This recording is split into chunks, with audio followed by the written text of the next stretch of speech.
Ada info soal para pemuda yang berbisnis nih Jis. Ya. Katanya sih mereka itu berbisnis dengan cara seperti startup. Tapi padahal mereka tuh masih baru di UMKM gitu, kayak UMKM lah gitu. Iya, terjadi di anak muda sekarang. Oh gitu. Ya, karena mungkin dia terbiasa dengan startup ya, kayak Gojek, udah familiar lah. Sehingga mereka bisnis pun ngikutin cara startup ini gitu. Oke. Ini kalau buat yang nggak ngerti nih, Jis, startup itu memang bisnis yang seperti apa sih gitu? Kalau dari definisi sebenarnya startup itu kan bisnis yang baru mulai aja gitu. Secara definisi Ya. startup kayak gitulah ya. Ya, mulai dan dia punya potensi untuk meningkat gitu.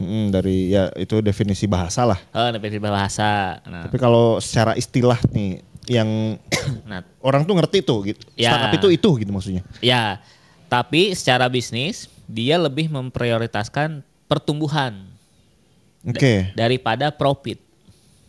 Oke. Lebih memprioritaskan pertumbuhan daripada profit. Ya. Nah, hal inilah yang nggak bisa diterapkan ke UMKM. Karena UMKM kan butuh profit. Dan ini gak sih kalau saya sih image-nya itu startup itu perusahaan yang harus bergerak di bidang digital gitu. Oh iya. Kayak gitu kan, Iya. digital. Terus dari kalau tambahan dari kamu adalah kalau di sektor bisnisnya itu dia bukan profit oriented, Bukan profit oriented. tapi valuasi Ya, valuasi pertumbuhan itu yang orientasinya. yang dikejarnya itu dulu kayak gitu ya. Ya, kerjanya itu dulu. Yang bukan teknologi itu ada Kopi Kenangan. Itu masuknya startup atau bukan? Dia diinvest juga sama investor startup. Oh tapi kan investornya startup kan. Ya, enggak bukan sama investor yang biasa nge-invest startup, Oke. nge-invest si kopi. Oke. Akhirnya gitu. Sehingga wah, ada pergeseran nih gitu. Kayaknya si startup ini mungkin sekarang lebih luas lagi nih gitu. Nggak cuman di tadi yang dari awal IT gitu, tapi bisnisnya misalkan jualan produk. Nah, baru nantilah dibuat sistem gitu. Oke. Nah, itu juga bisa masuk ke startup tuh. Oh gitu. Oke. Jualan produk seperti UMKM, mau snack bisa, mau produk seperti pakaian, sepatu dan lain bisa. Terus kayak bahkan kopi. Ya kalau gitu masih sebetulnya sih jadi agak susah sih membedakan antara startup dengan UMKM. Soalnya UMKM juga ya bisa aja dia bangun sistem tapi lebih sederhana bentuknya gitu kan. Ya, kalau UMKM sih mungkin definisinya lebih ke modal di bawah 5 miliar mungkin. Modalnya ya. Ngambil modal lah kayak gitu ya kalau UMKM kayak gitu. Ya, mengambil modal aja lah gitu. Jadi ada startup pun yang mungkin masuk ke UMKM gitu. Ada startup yang masuk ke kategori UMKM, ada yang startup yang bukan gitu. Nah, tapi ada perbedaan lain nih selain tentang bisnisnya teknologi gitu ya. Juga adalah si bisnisnya ini orientasinya bukan ke profit. Oke, orientasinya di situ ya. Salah satu titik poin yang cukup krusial sih itu. Krusial banget. Nah, itulah yang nggak bisa diterapkan ke UMKM. Karena UMKM ini basicnya harus profit. Ya karena dia bisa roda operasionalnya bisa berputar karena ada profit yang berputar gitu ya. Ya, kalau UMKM gaji karyawan, terus misalkan bayar sewa dan lain-lain itu dari profit. Iya, gitu. iya. Dari omset, dari profit. Tapi kan kalau startup itu dari investor. Iya di awal-awal sih. Iya, gitu ya. gaji karyawannya dari bahkan selevel apa ya? Tokopedia mungkin sebelum awal-awal sebelum TikTok Shop muncul nih. Bahkan belum untung gitu. Ada artikel yang bilang Tokopedia belum untung gitu. Udah mungkin hampir 10 tahun gitu. Masih belum untung gitu. Masih belum untung ya. Karena dia ngegaji karyawannya pakai investor. Promosinya pakai investor gitu. Dia ngejar pertumbuhan terus gitu. Bahkan kan apa namanya yang promo-promo kayak gratis ongkir kayak gitu ya. Ya. Nah UMKM nggak bisa niru cara-cara si startup ini. Kayak tadi yang promo-promo tuh. Bahkan gratisnya bisa, diskonnya sampai 80%. Iya, iya. Bahkan di gratis ongkir. Kalau diterapkan di UMKM terus-terusan lumayan itu. Ya ibaratnya teman-teman jualan kayak makanan apa namanya pecel lele misalnya gitu ya. Ya. Kan udah bisa nih pakai sistem digojekin lah ya, pakai delivery order kayak gitu ya. Ya. Kemudian sama teman-teman promosi apa namanya gratis ongkir biar kita yang bayarin ongkosnya misalkan kayak gitu ya. Harganya teman-teman 15.000, apa pecel ayam misalkan ongkirnya 10.000 sama teman-teman dibayarin. Iya. Ya rugi ya. Rugi. Satu transaksi aja bisa rugi. Gak harus ribet-ribet hitung berapa transaksi. Satu transaksi aja misalkan kita jualan donat misalkan ada yang delivery order gitu ya pengen dikirim gratis ongkir ya udah gitu. Sedangkan keuntungannya kecil, ongkirnya lebih mahal dari untungnya gitu. Iya. Sedangkan apa namanya di dalam uang itu yang satu porsi 15.000 itu ada modal kayak gitu ya. Ada modal bener, ada modal. Ada modal kayak gitu dan modalnya dipakai buat ongkir. Ya habis udah. Buat diputerin laginya gimana buat besok kayak gitu kan. Iya buat jangankan buat karyawan, buat sewa dan lain, buat produksi lagi aja dia udah mentok gitu. Iya. Kan? Iya benar. Jadi jangan diikutin ya promo-promo yang sadis itu benar. Ya startup bisa melakukan itu karena pakai uang investor gitu. Iya. Ya promosi sih boleh kayak gitu ya. Sebagai bentuk strategi tapi promosi yang sesuai dengan pola UMKM gitu kan. Benar pola UMKM benar. Ataupun mau besar-besaran nih ya. Misalkan buat opening sih boleh lah. Masih oke lah. Misalkan kayak opening bagi-bagi produk kan gitu. Itu masih masuk akal lah. Iya. Produk kita juga nggak banyak gitu kan. Misalkan kita produksi misalkan donat 200 butir misalkan. Dibagiin gratis masih oke lah buat promosi buat anggap saja itu syukuran lah. Iya benar. Ibaratnya kayak misalkan teman-teman modalnya itu total 10 juta kayak gitu ya. Ya. Udahlah kita promosi 500.000 nih. Iya. Dengan misalkan 50 paket kayak gitu 50 ya. 50 paket gratis. Iya. Gak apa-apa. Itu pun nggak bisa tiap hari. Karena habis nanti modalnya gitu. Benar. Apalagi yang promo-promo itu, aduh udah sangat susah lah. Gitu. Iya. Nah kedua, yang pertama itu dia promo-promo, ngikutin cara startup nih promo-promo UMKM nggak bisa gitu. Yang kedua adalah uangnya habis untuk ngegarap IT. Oke. Karena ngikutin cara startup kayak misalkan dia pengen bikin web, pengen bikin aplikasi gitu. Nah banyak anak muda itu yang Gen Z dan milenial tuh yang ayo kita bikin aplikasinya yuk gitu. Tertarik ke arah sana gitu. Padahal itu juga kan butuh modal besar tuh si IT juga. Ya lumayan gitu uangnya gitu. Ya lagian juga misalkan teman-teman bikin aplikasi kayak gitu ya.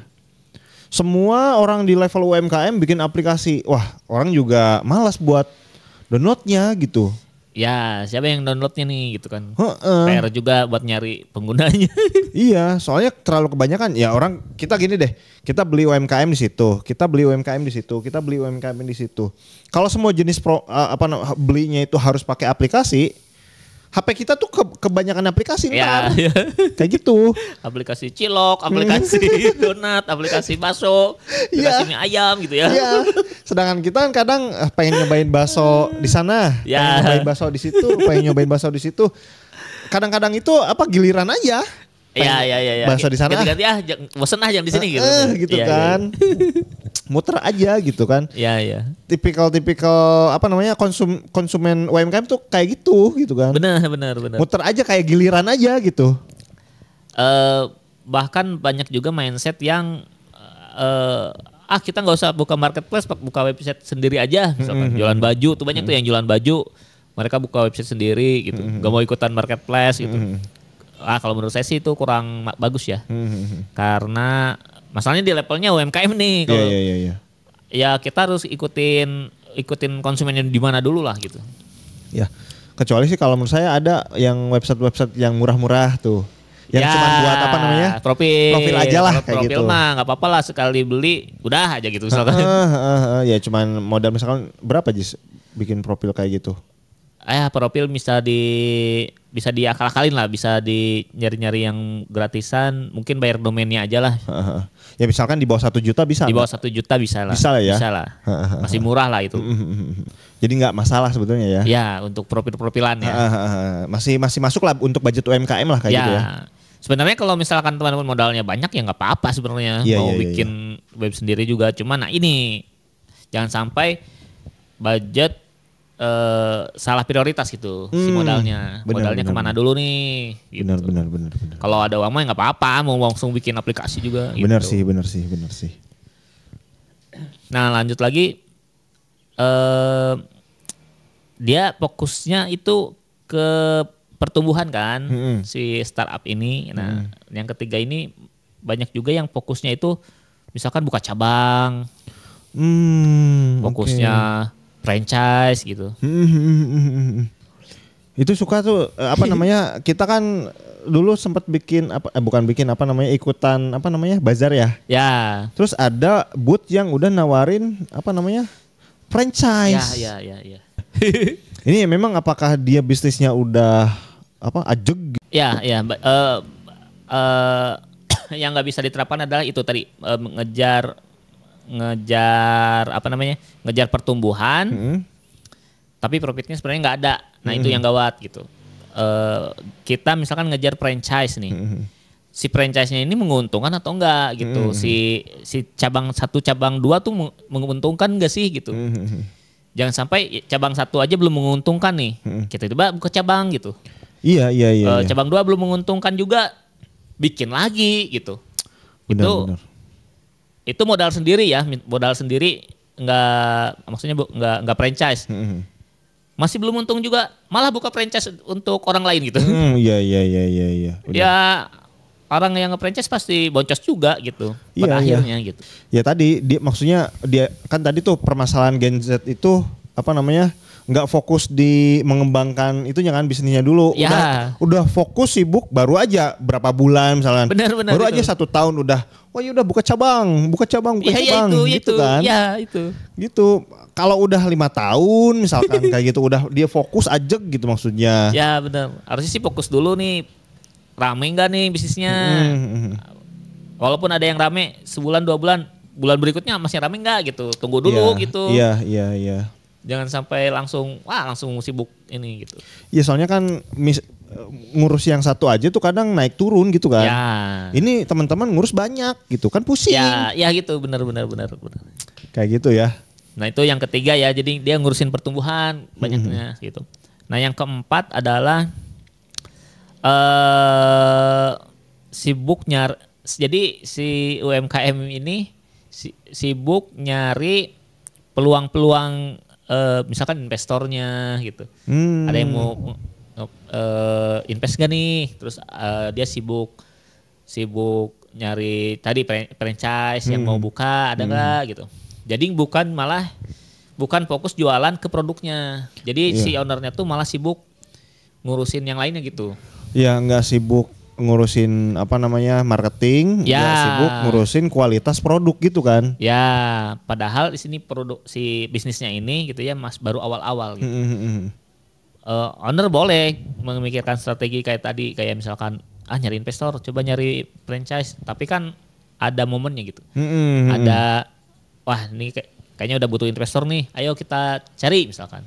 Iya benar. Kalau baru mulai mah ya jangan dulu gitu. Benar. Lihat dulu nih bisnisnya profit atau enggak gitu. Benar. Jangan langsung kita baru mulai nih, baru aja 2 bulan 3 bulan, ayo kita cari investor gitu kan. Ya. Nggak gitu teman-teman gitu ya. Nah itulah yang menyebabkan banyak akhirnya si akhirnya produknya jadi kurang oke, marketingnya kurang oke, jadi kurang laku lah gitu. Ya akhirnya bisa bubar gitu. Ya akhirnya bubar juga gitu, bubar benar. juga bisnisnya. Kalau kita fokus dulu nih, kualitas produknya kita jaga, konsumennya kita maintenance, terus ada apa namanya marketing atau promosi-promosi disesuaikan gitu kan. Benar. Arus kas kita apa namanya bagus nih, modalnya bisa ditambahin lagi sampai mentok tuh nanti tuh. Oh udah waktunya nih kita nih butuh investor misalnya gitu ya. Udah diuji tuh, pengalaman kita tuh diuji gitu. Lagi turun kita harus pakai strategi apa, lagi naik cara ngolah keuangannya gimana gitu kan. Nah sebenarnya investor pun kita harus tahu dulu nih uang investor nanti buat apa kan gitu. Benar. Kalau misalkan baru mulai terus langsung sibuk-sibuk nyari investor, ya emang buat mau apa gitu. Memang mau apa sih gitu. Benar. Gitu. Apalagi kita belum pernah berpengalaman soal itu ya. Ya harus benar-benar dikonsep dulu nih si bisnisnya bagus gak, laku gak gitu. Diuji coba dulu. Benar. Nah itu ya yang keempat apa namanya? Ya ada sekitar 4 lah. Kebiasaan startup ini jadi kebawa saat teman-teman anak muda bikin bisnis. Benar. Padahal mereka niatnya bukan untuk bikin startup gitu. Tapi pengen bikin bisnis aja, tapi malah jadi kebawa budaya itu gitu. Benar. Padahal ya fokus di bagaimana kita bisa profit kayak gitu ya.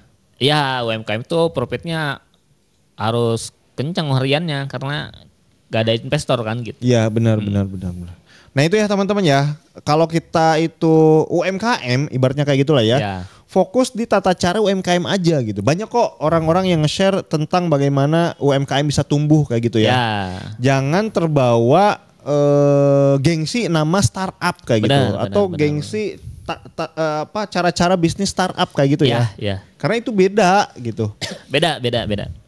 Kecuali teman-teman dari awal sudah mau, ayo kita bikin investor misalkan, ayo kita bikin startup.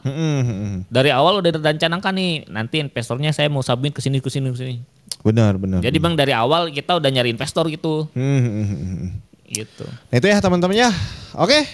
Kalau suka dengan video ini silahkan di like, di komen juga di subscribe. Serta kalau misalkan teman-teman Jis itu ternyata UMKM nih, wah benar juga nih kata abang-abang ini. Dan ternyata dia itu perlu kayak sentuhan-sentuhan desain bisnisnya kayak gitu. Ini gimana nih? Buat teman-teman yang mau berbisnis dan butuh sentuhan desain itu bisa ke Kebun Desain. Mulai dari desain logonya, desain produknya, desain kemasannya, desain labelnya, boxnya atau pouchnya, bahkan ke bootnya, gerobaknya gitu. Dan lain-lain itu bisa order ke Kebun Desain. Silakan hubungi WA yang tertera di layar atau bisa juga teman-teman sekalian daftar merek nih untuk memajukan bisnisnya. Daftar merek ke Haki, ke DJKI, bisa dibantu juga oleh Kebun Desain. Silakan hubungi nomor yang tertera di layar. Oke, itu ya teman-teman ya. Oke, thank you, sampai jumpa di video kita selanjutnya. Bye bye.